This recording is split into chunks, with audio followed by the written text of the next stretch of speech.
ओम शांति। आज का रात्रि क्लास है 16/9/1968।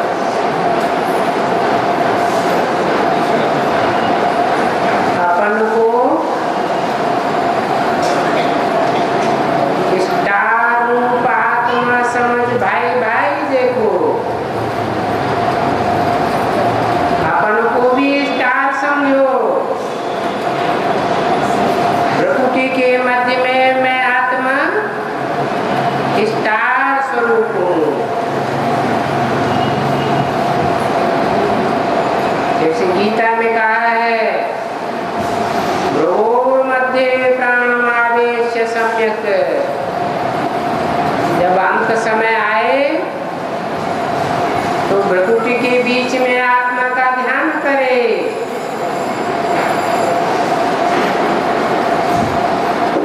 आत्मा को असली स्वरूप में ध्यान करना चाहिए। आत्मा ज्योति स्वरूप है, जिसकी रोशनी आंखों से निकलती है। आत्मा जब शरीर से बाहर चली जाती है तो आंखों की ज्योति खलास हो जाती है। तो अपन को भी आत्मा समझना है और दूसरों को भी आत्मिक रूप में देखना है। प्रकृति के मध्य में ये धरती के सितारे चमक रहे हैं।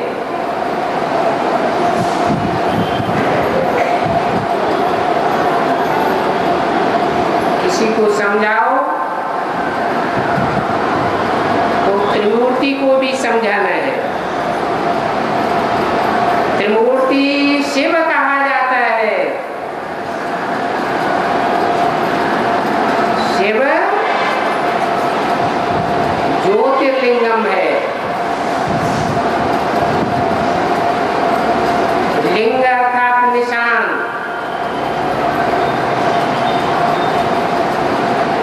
ज्योति का लिंग,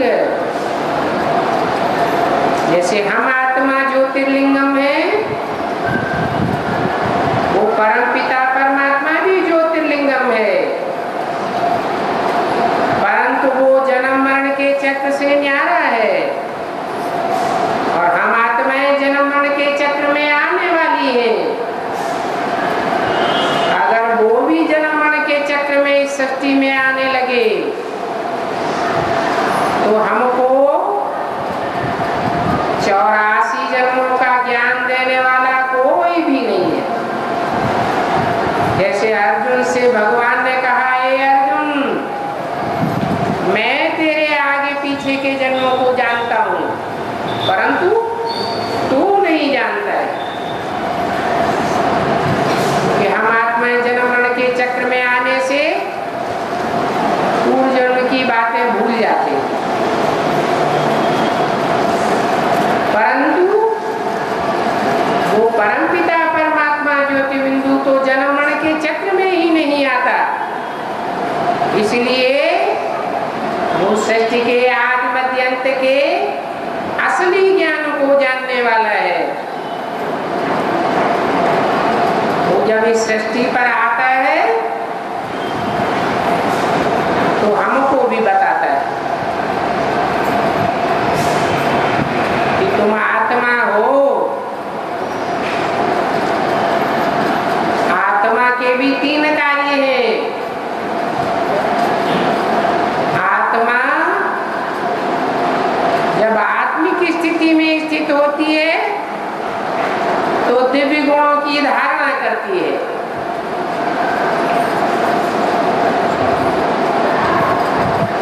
जो दुष्ट गुण हैं, अवगुण हैं, उनको त्यागती है और उनका विनाश करती है। और जो श्रेष्ठ गुण धारण किए हैं, दिव्य गुण, देवताई गुण, उनकी पालना का काम करती है। हर आत्मा ये 3 कार्य करती है। ऐसे ही ज्योति बिंदु बिंदु आत्माओं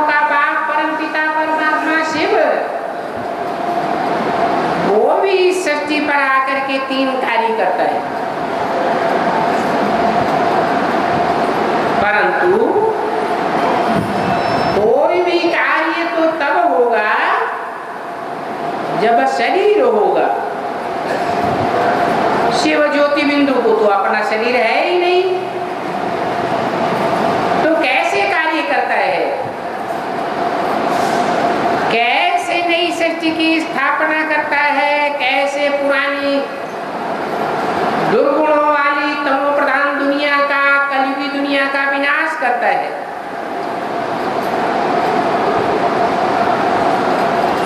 कैसे नई दुनिया स्थापन होती है? तो शिव गर्भ से जन्म भल नहीं लेता, परंतु जैसे गीता में एक शब्द आया है प्रवेष्टुम, जैसे आत्माएं, मनुष्य आत्माएं जब सूक्ष्म शरीर धारण करती हैं तो कोई में प्रवेश कर लेती है। भूत प्रेत प्रवेश करते हैं ना, तो जब भूत प्रेत आत्माएं प्रवेश करती हैं तो क्या मैं नहीं प्रवेश कर सकता? मैं भी प्रवेश करता हूं, परंतु ऐसे नहीं है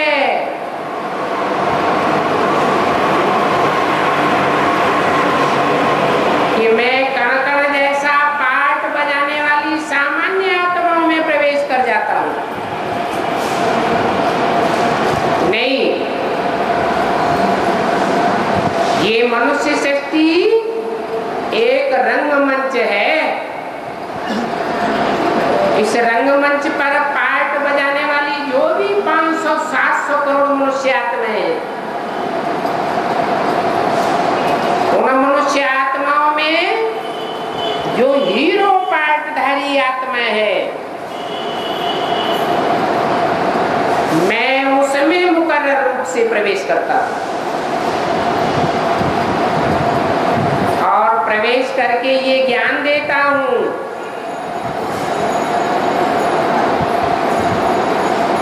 कि मैं ब्रह्मा द्वारा नई सृष्टि की स्थापना करता हूं।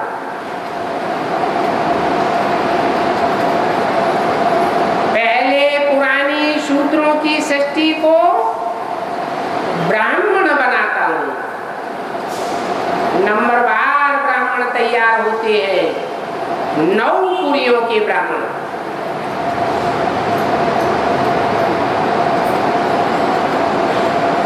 और ब्राह्मणों को फिर पढ़ाई पढ़ा करके देवता बनाता हूं। ब्राह्मणों को कहा जाता है जो परमपिता परमात्मा शिव के महावाक्यों को ब्रह्मा के मुख से निकली हुई वेदवाणी पर ध्यान देते हैं।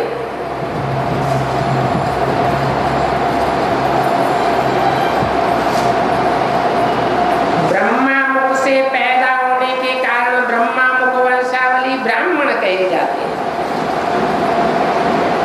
मुख से निकले हुए ज्ञान से पैदा होते हैं।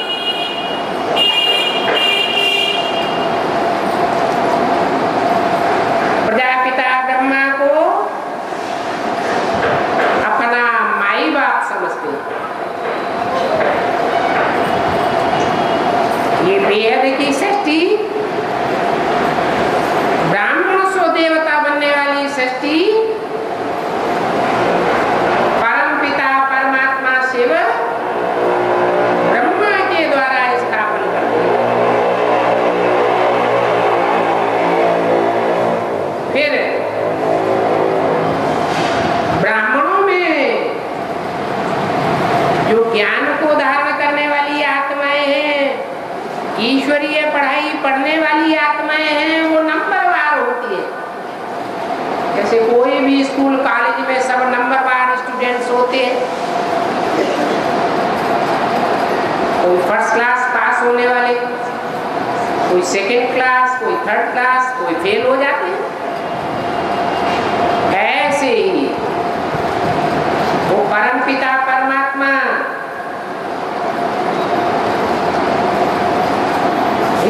धरती पर आकर के ब्रह्मा के द्वारा ब्राह्मण सृष्टि की रचना करते हैं। उन ब्राह्मणों में सब एक जैसे ब्राह्मण नहीं होते। रावण, कुंभकर्ण, मेघनाथ जैसे ब्राह्मण भी हुए हैं अत्याचारी, क्योंकि ब्राह्मण एक से एक ऊंची कुरी के भी होते हैं और नीची कुरियों के भी ब्राह्मण होते हैं। कोई ब्राह्मण ऐसे होते हैं जो कहते हैं सो करते हैं, कहते भी हैं करते भी हैं और दूसरों से कराते भी हैं। उनकी कथनी और करनी एक होती है। कोई ऐसे हैं जो ईश्वरीय ज्ञान को सुनते तो बहुत हैं, परंतु खुद धारण नहीं करते। जो खुद धारण नहीं करते वो दूसरों को भी धारण नहीं करा सकते। ऐसे थर्ड क्लास के ब्राह्मण भी होते हैं।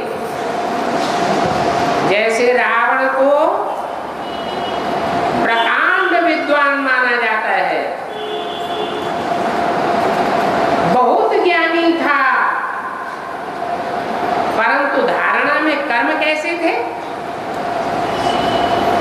निष्कष्ट कर्म करने वाला, विचार को फैलाने वाला था, पराई स्त्री पर दृष्टि डालने वाला था। ऐसे जो निष्कष्ट कोटि के ब्राह्मण होते हैं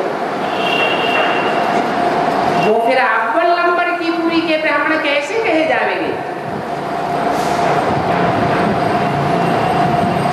ऐसे नंबरवार निष्कष्ट गुरुओं के ब्राह्मण नंबरवार नीच धर्मों में जाकर के गिरते हैं। जब द्वैतवादी युग शुरू होता है द्वापर युग से,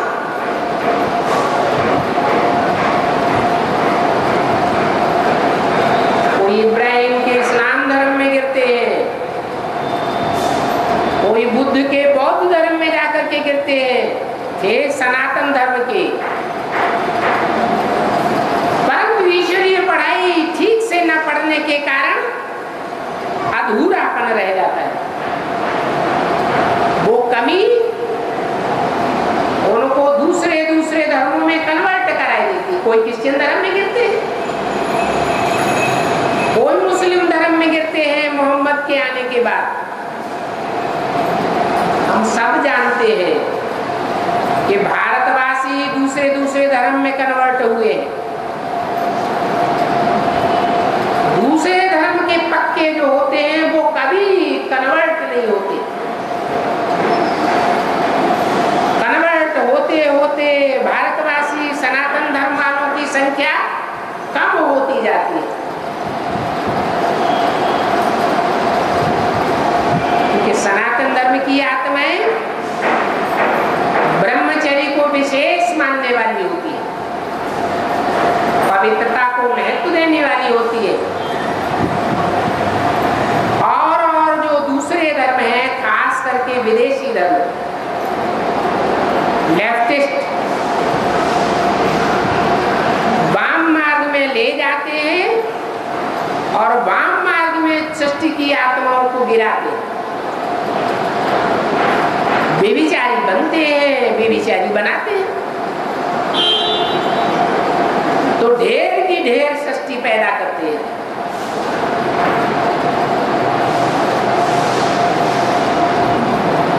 जैसे जानवरों में सुअर कितने बच्चा पैदा करता है, कुत्ता कितने बच्चा पैदा करता है, ऐसे मनुष्यों में भी कोई जानवर बनने की बात नहीं है। जानवर जैसे कर्म करने वाले मनुष्य बन पड़ते हैं, चाहे वो इस्लाम धर्म हो, जैन धर्म हो, कितनी कितनी शादियां करते हैं, कितने तलाक देते हैं, डाइवोर्स देते हैं, भला कितना दिलों को दुख होता हुआ। ऐसे ऐसे दुखदायी धर्मों में जाकर के ऐसी आत्माएं गिरती हैं जो ईश्वर के आने पर ईश्वर की पढ़ाई नहीं पढ़ती। ईश्वर जो नर अर्जुन जैसों को नारायण जैसा देवता बनाने वाला है, भगवान आता ही है इस सृष्टि पर मनुष्य को देवता बनाने के लिए। ये कार्य दुनिया के कितने भी धर्म पिताएं ऊंचे से ऊंचे हुए हो, ग्रेट फादर्स कहलाने वाले इब्राहिम, बुद्ध, क्राइस्ट, गुरु नानक आदि, कोई भी मनुष्य को देवता नहीं बना सके। तो एक भगवान परम पिता परमात्मा शिव ही है जो आकर के ऐसी आत्मिक पढ़ाई पढ़ाता है कि मनुष्य आत्माएं एक ही जन्म में नर से नारायण जैसी बन जाती है। और देवता भी कैसा, ऐसा देवता बनाता है जिसकी शास्त्रों में कोई ग्लानि नहीं। 33 करोड़ देवताओं की शास्त्रों में ग्लानि है, परंतु नारायण की कोई ग्लानि नहीं है।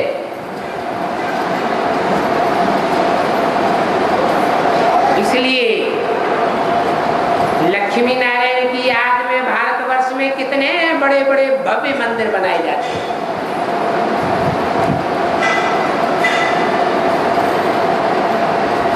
नर नारायण का कितना ज्ञान है, मान है, कितनी शान है।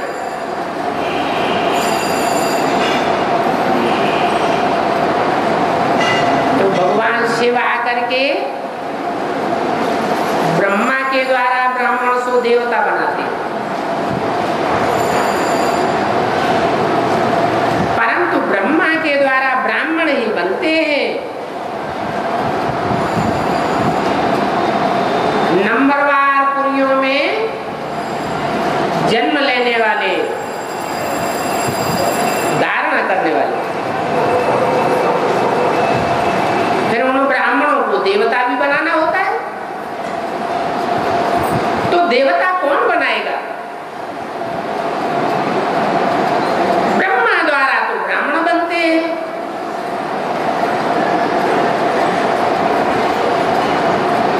तो देवता बनाने के लिए श्रेष्ठ देवता ही चाहिए, यह नंबरवार देवताएं देवता बना सकेंगे। इसलिए भारतीय परंपरा में ये गायन है, कहते हैं ऊंचे ऊंचे देवता देवदेव महादेव, ये दूसरी मूर्ति है जिसमें वो निराकार शिव ज्योति बिंदु प्रवेश करते हैं। जरूर कोई ब्राह्मणों में श्रेष्ठ ब्राह्मण ही होगा। इसलिए शंकर को भी जनेऊ दिखाते हैं। उनके चित्र में देखा होगा 3 धागों वाला यज्ञोपवीत कंधे पर पड़ा हुआ है और वो चोटी के देवता हैं, चोटी के ब्राह्मण बनने वाले, छोटे मोटे देवता नहीं है।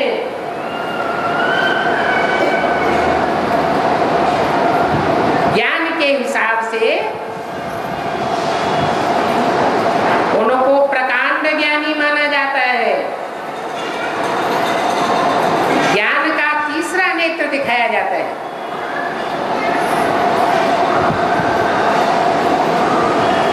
त्रिनेत्री कहा जाता है।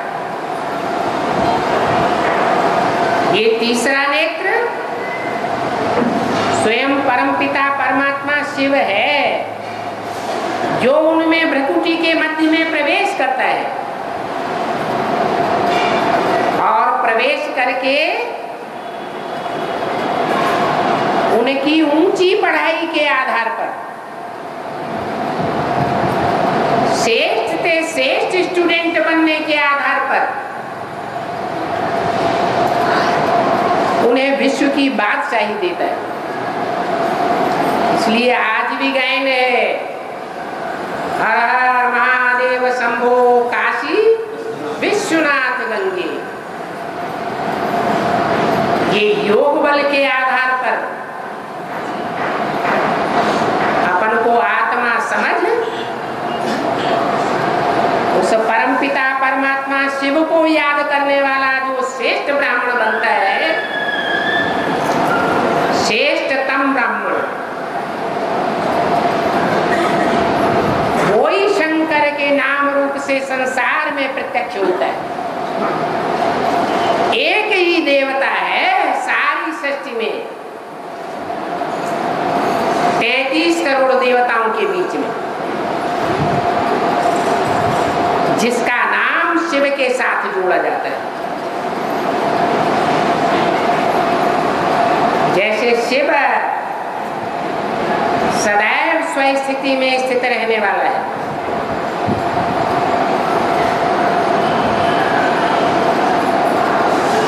मन को जैसे कि सदैव कंट्रोल किया हुआ है, उनका मन कभी चलायमान नहीं होता। ऐसे ही जो पुरुषार्थी व्यक्तित्व शंकर के नाम से संसार में प्रत्यक्ष होता है, उसका मन भी पढ़ाई पूरी होने के बाद, फाइनल परीक्षाओं से गुजरने के बाद कभी भी चलायमान नहीं होता। इस जन्म में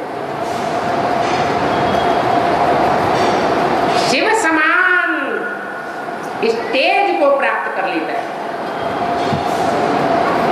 और दूसरी आत्माएं मन को कंट्रोल करने में नंबरवार रहती है, इसलिए उनका नाम शिव के साथ नहीं जोड़ा जाता। शिव के साथ सिर्फ शंकर का नाम जोड़ा जाता है। क्या काम करते हैं? कर्म करावनहार तो शिव परमात्मा ही है, परंतु शंकर के द्वारा क्या काम करते हैं जो दुनिया का कोई भी मनुष्य मात्र 33 करोड़ देवताओं में से कोई देवता मात्र नहीं कर सका। आज से 2500 वर्ष की सृष्टि की हिस्ट्री मिल रही है।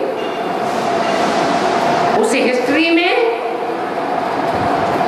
बड़े बड़े धर्म पिताएं दिग्गज आए और दुनिया के बड़े बड़े धर्म फैलाए, उनके करोड़ों की तादाद में फॉलोअर्स। क्राइस्ट के समय 150 करोड़ से भी ऊपर फॉलोअर्स हैं। इब्राहिम के भी कोई कम नहीं है, क्योंकि दुनिया में जितने लंबे समय तक इस्लामियों ने शासन किया है सारी दुनिया के बीच, उतना और किसी धर्म वाले ने लंबे समय तक शासन नहीं किया। एक क्रिश्चियंस का शासन तो अभी 200-250 वर्ष के अंदर हुआ और दोनों ही के फॉलोअर्स की संख्या दिन दूनी रात चौगुनी बढ़ती रही। परंतु उन लोगों ने अपने धर्म का स्थापना का कार्य किया, परंतु उन धर्मों में जो पुरानी परंपराएं फैलती चली गई, रूढ़िवादी परंपराएं, अंधश्रद्धा फैलाने वाली परंपराएं, उन परंपराओं का विनाश नहीं किया। चाहे वो इस्लाम धर्म हो, क्रिश्चियन धर्म हो, बौद्ध धर्म हो, मुस्लिम धर्म हो, सिख धर्म हो, सन्यासी हो, कोई भी हो, परंतु उन धर्मों में जो तामसी वृत्ति फैल गई, धर्म के नाम पर सब आज अधर्म बने पड़े हैं। उन अधर्मियों का विनाश किसी ने नहीं किया। जैसा गीता में लिखा हुआ है, धर्म संस्थापनार्थाय, सब धर्म की मैं आकर के स्थापना करता हूं, और जो असत धर्म है, अधर्मी है, विधर्मी है, धर्म कोई नहीं मानने वाले, उन सब का मैं विनाश कर देता हूं। ये काम दुनिया में कोई भी नहीं कर सका। ये कार्य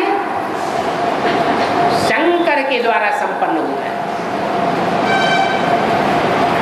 जब सृष्टि कलयुग के अंत में पूरी तमो प्रधान बन जाती है, उस तमो प्रधान राक्षसी सृष्टि का परम पिता परमात्मा शिव शंकर के द्वारा विनाश करा देते। इसलिए शंकर के नाम लेने के साथ ही साथ क्या बोलते हैं? हर हर बम बम। बम शब्द का भी उच्चारण करते हैं। जब सारी दुनिया का बम्बों से विनाश होगा, बड़े बड़े एटम बम बना के रखे हुए हैं उन इस्लामियों ने, क्रिश्चियंस ने, उनका जब विस्फोट होगा तो पृथ्वी डोल जाएगी, बड़े बड़े भूकंप आएंगे, और वो भूकंप इतने गहरे आएंगे, विशाल रूप में आएंगे कि जो दुनिया में कई कई मार की, कई कई मंजिल की अट्टालिकाएं बन रही है, 100-100 मार से भी ऊंचे मकान बन रहे हैं, और हजारों की तादाद में उन मल्टी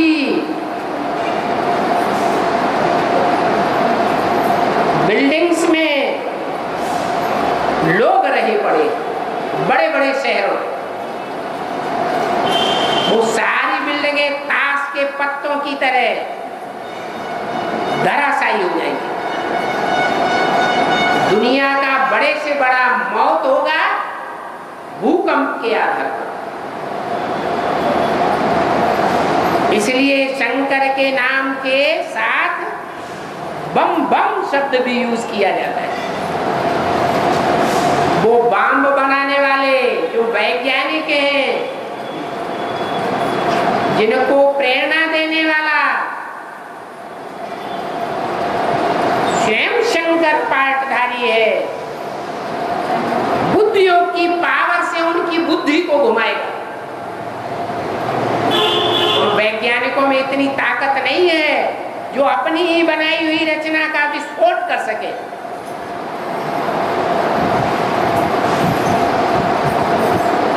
तो उनमें जो परिपक्व आत्माएं हैं, जब चाहे शरीर को छोड़ें और जब चाहे अपने शरीर को ग्रहण करें, ऐसे शंकर और शंकर के फॉलोअर्स, महारुद्र और रुद्र के फॉलोअर्स रुद्रगण और उनकी सारी जमात उन वैज्ञानिकों में प्रवेश करके उनकी बुद्धि को घुमाएगी और दुनिया का विनाश हो जाएगा। परंतु ये कार्य तब तक रुका हुआ है जब तक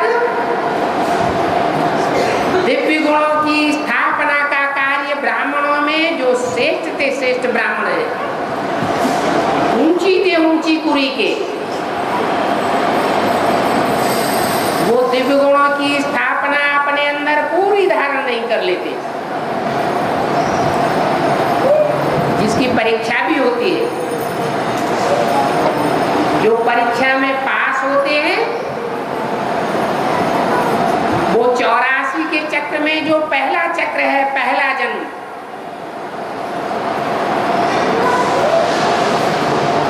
नारायण के राज्य में आने वालों का,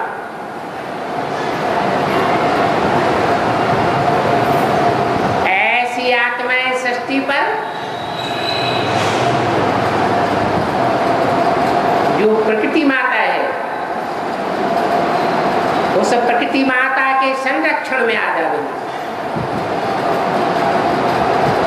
क्योंकि उनकी खुद की प्रकृति, खुद का स्वभाव सुधर जाता है। जिनके स्वभाव, संस्कार और प्रकृति सुधरती नहीं,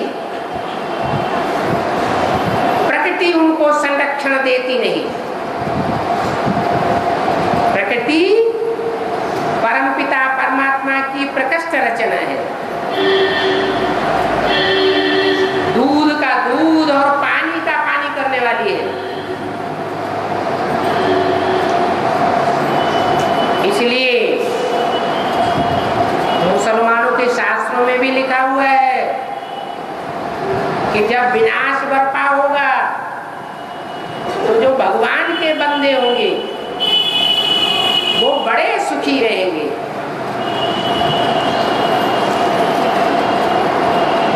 भगवान की जो कुदरत है वो कुदरती उनको बहुत सुख में रखेगी, और जो भगवान की दिए हुए ज्ञान का तिरस्कार करने वाले हैं उनके ऊपर कहर ढाए जाएंगे।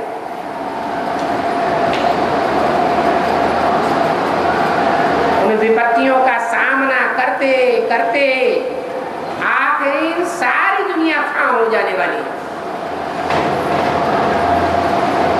और नई दुनिया की स्थापना होगी। उसमें बहुत थोड़े मनुष्य होंगे।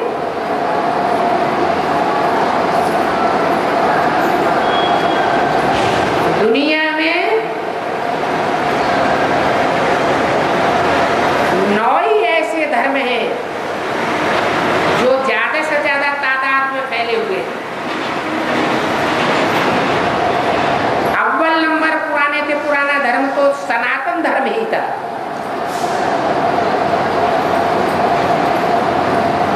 जो भगवान शिव ने ब्रह्मा के द्वारा जिसका ज्ञान दिया,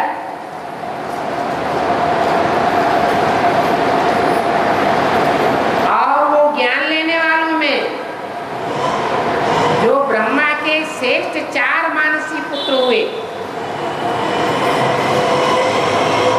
सनत, सनातन, सनंदन, सनत कुमार। उनमें भी जो श्रेष्ठ थे, श्रेष्ठ पुत्र था ज्ञानी तू आत्मा, योगी तू आत्मा। उनका टाइटल ही है योगीश्वर सनत कुमार, योगियों के ईश्वर। ईश्वर कोई 2-4 नहीं होते हैं, वास्तव में शंकर का ही दूसरा नाम योगीश्वर सनत कुमार हुआ। उन सनत कुमार के द्वारा जो धर्म की स्थापना हुई उसका नाम सनातन धर्म पड़ा। जैसे और धर्म भी है, क्राइस्ट के द्वारा क्रिश्चियन धर्म, बुद्ध के द्वारा बौद्ध धर्म, धर्म पिता के आधार पर धर्म का नाम पड़ता है। ऐसे ही ब्रह्मा का जो श्रेष्ठ थे, श्रेष्ठ पुत्र हुआ अति श्रेष्ठ ब्राह्मण, उसके द्वारा जो ब्राह्मण धर्म स्थापन हुआ और वो ब्राह्मण नंबरवार सो ब्राह्मण देवता बने। आज भी ब्राह्मणों की पूजा की जाती है। अगर ब्राह्मणों के श्रेष्ठ कर्म न होते तो उनकी पूजा कैसे होती? ब्राह्मण तो रावण भी था, कुंभकर्ण भी था, मेघनाथ भी था, उसकी पूजा क्यों नहीं होती? क्योंकि वो ब्राह्मण तो बने, परंतु पूरी पढ़ाई न पढ़ने के कारण नीची कुरी के ब्राह्मण बने। ब्राह्मण सो देवता 16 कला संपूर्ण नहीं बने।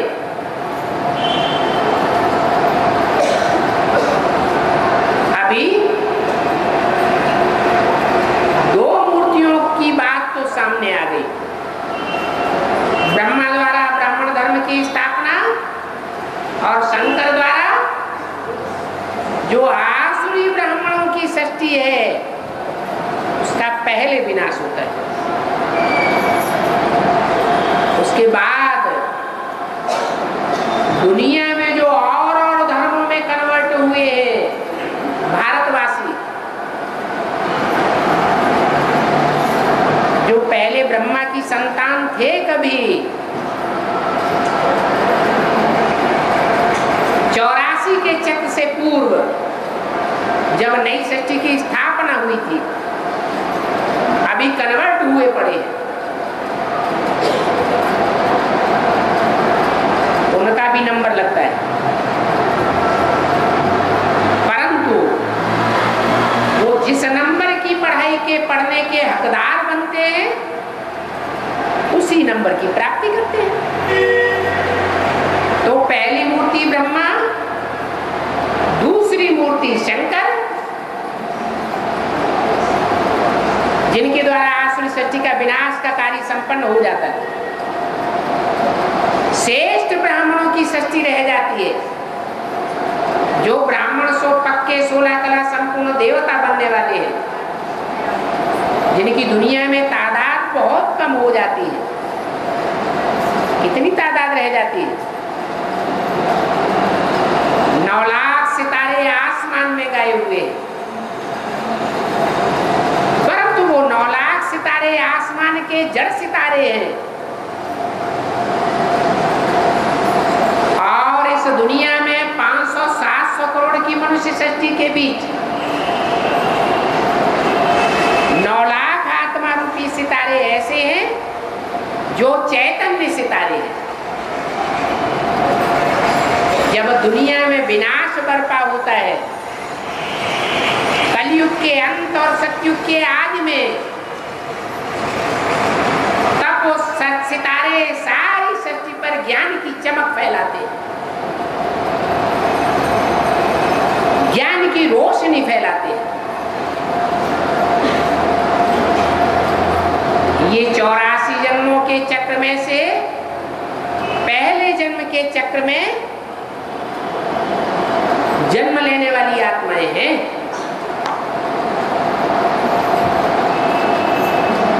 सत्युग को 16 कला संपूर्ण कहा जाता है, त्रेता को 14 कला संपूर्ण कहा जाता है,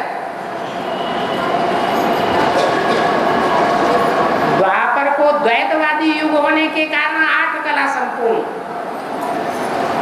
वो भी शुरुआत।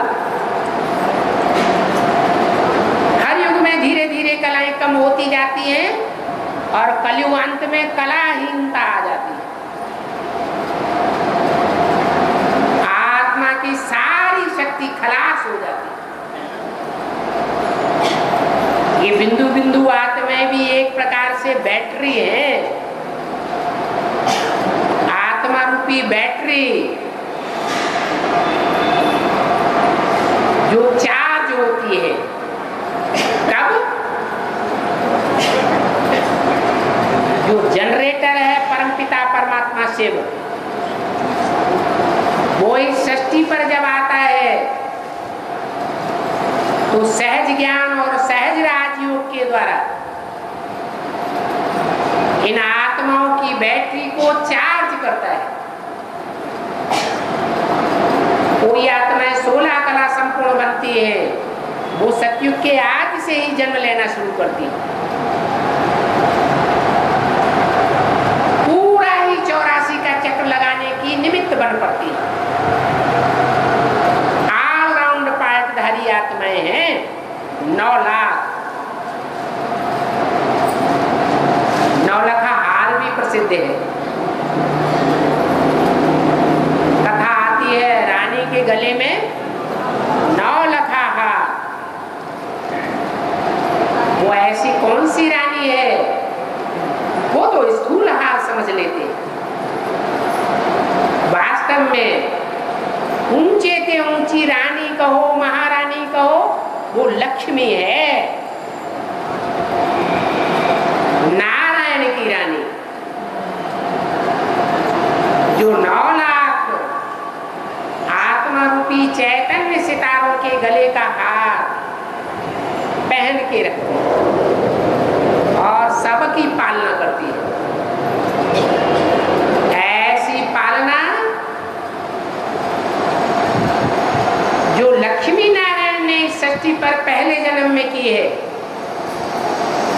ऐसी पालना दुनिया में कोई भी राजा नहीं कर सका। श्रेष्ठ से श्रेष्ठ पालना है।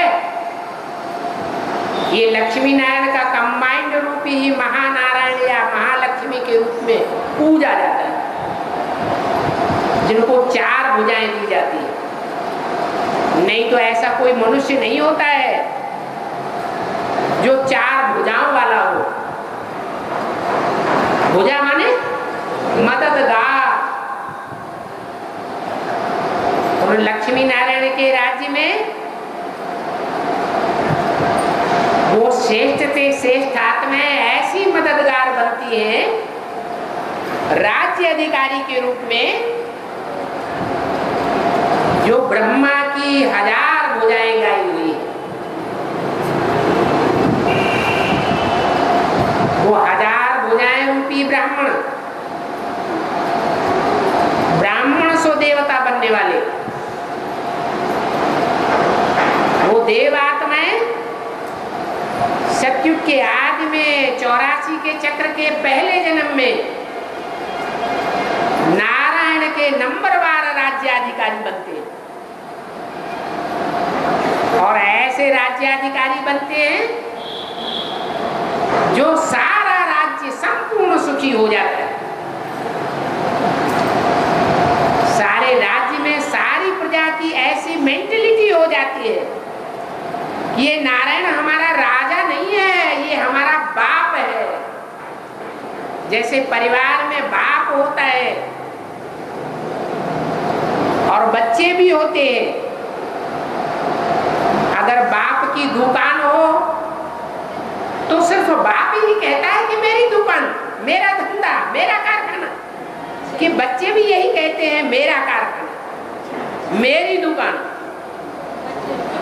तो जो 9 लाख प्रजा है वो ऐसे अनुभव करती है, ये मेरा राज्य। ये अकेले नारायण का राज्य नहीं है। किसका राज्य है? मेरा राज्य, मेरा बाप और मेरा राज्य। आज के राजाओं में जो सिंहासनों पर बैठे हुए हैं, कितने स्वार्थी हैं और 84 जन्मों के पहले का नारायण वो कितना स्वस्थिति में स्थित रहने वाला परमार्थी आत्मा। ऐसे राज्य की परमपिता परमात्मा शिव आकर के अभी स्थापना कर रहे हैं।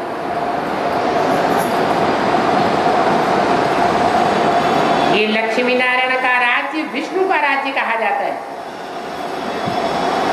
इसलिए विष्णु की पालना गाई हुई है। विष्णु कोई ऐसा 4 भुजाओं वाला देवता होता नहीं है।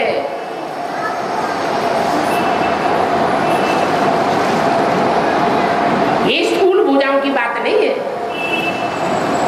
4 मददगार आत्माएं ऐसी तैयार होती है ईश्वरीय ज्ञान लेकर के, जिनके स्वभाव संस्कार मिलकर के एक हो जाते हैं।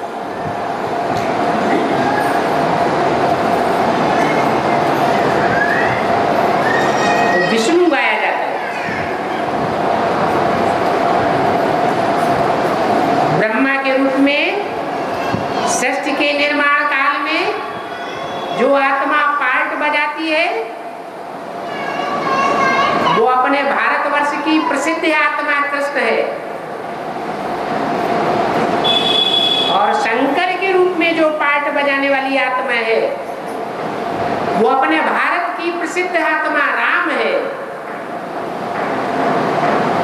राम और कृष्ण और इनकी सहयोगिनी शक्तियां राधा और सीता, इन चारों के संस्कार मिलकर के एक हो जाते हैं, खीर खंड हो जाते हैं। आज के पति पत्नियों में कितना झगड़ा होता है, कितना संस्कारों का टकराव होता है। क्यों होता है तो भारतवासी, फिर भी टकराव क्यों होता है? इसलिए होता है कि 2500 वर्ष के इस द्वैतवादी युगों में जो शासनकर्ताएं हुए हैं, जो धर्म नेताएं हुए हैं, धर्म पिताएं हुए हैं, उन्होंने द्वैतवादी धर्म फैलाए। उन धर्मियों के विधर्मियों के संग के रंग में आते आते भारतवासियों ने उनकी विपरीत संस्कृति को अपना लिया। आज भी भारत के लोग विदेशों को और विदेशी संस्कृति को कितना अपनाते चले जा रहे हैं।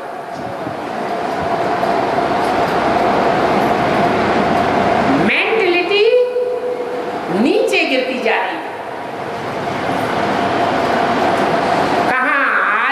स्त्री पुरुषों की मेंटलिटी, युगलों की मेंटलिटी, और कहां लक्ष्मी नारायण जैसे जो युगल 9 लाख तैयार होंगे, 4.5 लाख युगल, उनकी मेंटलिटी, आत्मिक स्थिति वाले, देवभान का नाम निशान नहीं। दोनों में कितना जमीन आसमान का फर्क हो जाता है।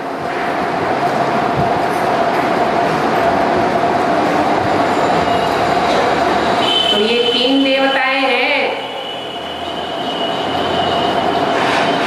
जिनके द्वारा परमपिता परमात्मा शिव इन 3 मूर्तियों से नई सृष्टि की स्थापना, पुरानी सृष्टि का विनाश और नई दुनिया की पालना का कार्य संपन्न कराते हैं।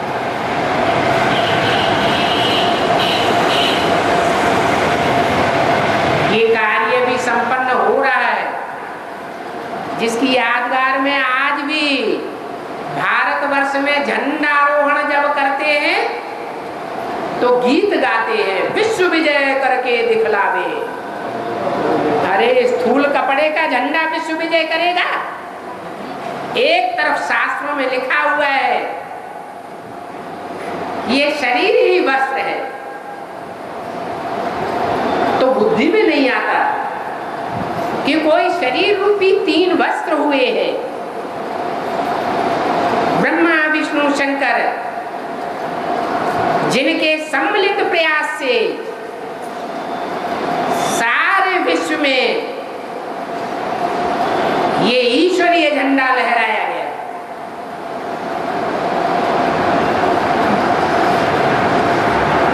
भगवान परमपिता परमात्मा शिव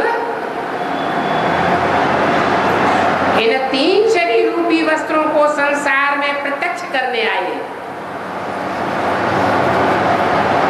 शिव तो अप्रत्यक्ष है, अव्यक्त है, सदैव ही ज्योति बिंदु है, सदा शिव कहा जाता है। परंतु वो किनके द्वारा व्यक्त होता है? त्रिमूर्ति के द्वारा। ये 3 मूर्तियां अभी संसार में प्रैक्टिकल में चैतन्य में कार्य कर रही है, परंतु ज्ञान के तीसरे नेत्र से इनको पहचानने की बात है। जिनमें जितना ज्ञान की गहराई होगी वो उतना बाप के इन 3 स्वरूप को पहचान करके उनके सहयोगी बन सकेंगे। त्रिमूर्ति शिव को नहीं पहचानेंगे, सहयोगी नहीं बनेंगे, जन्म जन्मांतर के राज्याधिकारी भी नहीं बनेंगे, क्योंकि एक भगवान शिव ही है जो राजयोग आकर के सिखाता है। सहज ज्ञान और सहज राजयोग के आधार पर जन्म जन्मांतर की राजाई प्राप्त कराता है। नहीं तो दुनिया में ऐसे कोई कॉलेज स्कूल नहीं है जहां पढ़ाई पढ़ा करके राजा बनाते हो। ये एक ही ईश्वरीय पढ़ाई है जहां राजयोग की पढ़ाई पढ़ा करके मनुष्य आत्माओं को ऐसा स्वाधीन बनाया जाता है कि राजाओं की तरह स्वाधीन बन जाते हैं। राजा कभी किसी के अधीन नहीं होता है। और जो धर्म वाले और धर्म पिताएं आए हैं, उन्होंने तो सारी सृष्टि को अधीन बना के रख दिया। न स्वस्थिति में रहने वाले हैं और न दूसरों को स्वस्थिति का पाठ पढ़ाने वाले। परमपिता परमात्मा शिव तो सदैव ही स्वस्थिति में रहने वाला है, सदैव ही ज्योति बिंदु स्वरूप है, कभी भी शरीर के बंधन में नहीं आता। वो ही आकर के स्वाधीनता का पाठ स्वस्थिति के द्वारा सिखाता है। अभी जो सीखेंगे वो जन्म जन्मांतर की राजाई प्राप्त करेंगे। एक जन्म की राजाई नहीं, जन्म जन्मांतर की राजाई के संस्कार भर जाते हैं आत्मा। नहीं तो भारतवर्ष में 100, 150, 200 वर्ष से क्रिश्चियंस का शासन चला। और क्रिश्चियंस ने क्या पढ़ाई पढ़ाई? ऐसी डागली पढ़ाई पढ़ाई कि ये पढ़ाई पढ़ो तो हम तुमको नौकर बना देंगे, ऊंचे से ऊंची नौकरी दिलवावेंगे, मना आधीन बनावेंगे।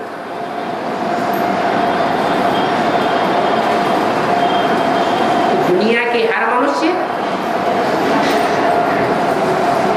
जिनको अपनी देह होती है, देह रूपी रथ होता है, वो साफ स्वार्थी होते हैं। तुलसीदास जी में लिखा है, सुर नर मुनि सबकी यह रीति, स्वार्थ लाग करें सब प्रीति। रथ रूपी शरीर जिनको जिनको है वो साफ स्वार्थी है, और जो खुद स्वार्थी होगा वो दूसरों को स्वार्थी बनाएगा या परमार्थी बनाएगा? स्वार्थी बनाएगा। एक परमपिता परमात्मा ही है जो जन्म मरण के चक्र में नहीं आता है, जिसका अपना रथ नहीं है, गर्भ से जन्म लेता ही नहीं है, वो ऐसी पढ़ाई पढ़ाता है कि हे भारतवासियों, तुम तो विश्व कल्याणकारी हो। ये विश्व कल्याणकारी की वृत्ति जो परमात्मा बाप ने आकर के पढ़ाई थी, वो वृत्ति आज भी भारत में चल रही है। कैसे? दुनिया का कोई भी ऐसा देश नहीं है, कोई भी ऐसा धर्म नहीं है जिसने दूसरे धर्म वालों को आत्मसात करके अपने देश में रखा हो। एक भारत ही ऐसा है कि क्रिश्चियंस आए तो क्रिश्चियंस को अपना भाई बंधु बना करके देश में रख लिया।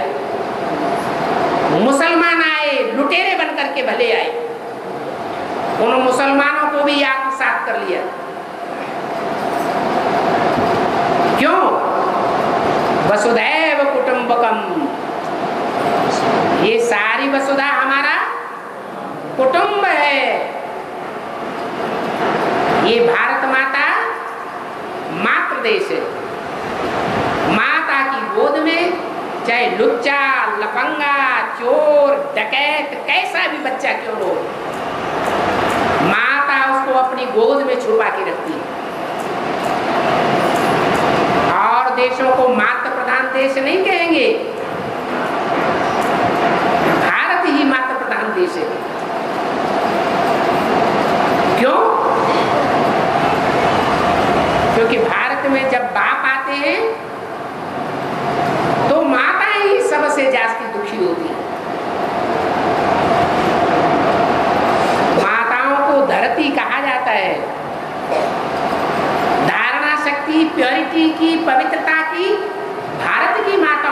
होती है या विदेश की कन्या माताओं में होती है?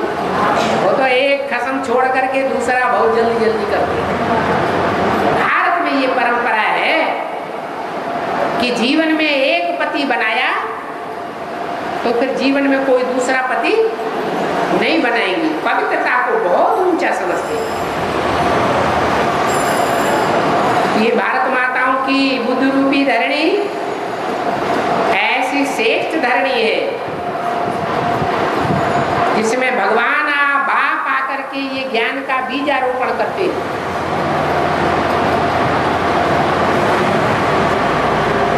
वो माताओं के द्वारा स्वर्ग के गेट का उद्घाटन करते हैं, स्वर्ग के गेट खुलवाते हैं। ये माताओं का कार्य है। इसलिए माता गुरु भी गाया हुआ है। माता गुरु बगैर उद्धार नहीं हो सकता। लेकिन कौन सी माताएं जो ईश्वरीय ज्ञान लेके पवित्रता को जीवन में धारण करती है, वो माताएं नहीं जो ज्ञान भी लेती जाती है और नरक का दरवाजा भी खोल करके बैठ जाती है।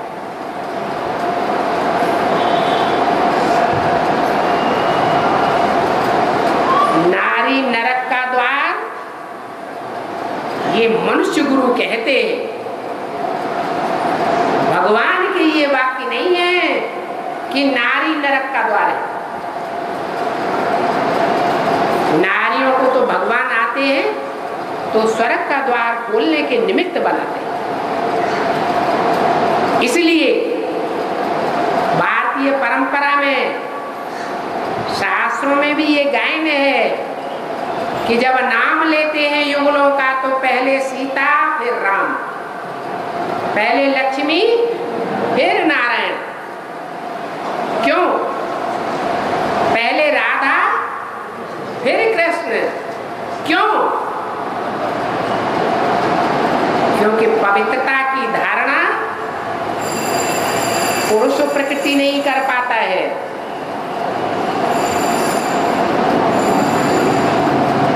कन्या माताएं पवित्रता की धारणा जल्दी धारण कर लेती। बहुत दुखी भी वही है। इसलिए शास्त्रों में लिखा है कि धरणी का उद्धार करने के लिए भगवान आते हैं। जब धरणी पर पापों का बोझ बहुत बढ़ जाता है तो धरणी माता का आकर उद्धार करती है। बाकी कोई स्थूल धरणी की बात नहीं है। भारत माता कहा जाता है तो क्या धरणी को माता कहा जाता है? नहीं। कोई धारणा शक्ति रूपी आत्माएं हैं जिन्होंने दिव्य गुणों की धारणा में सबसे जास्ती सहयोग दिया है।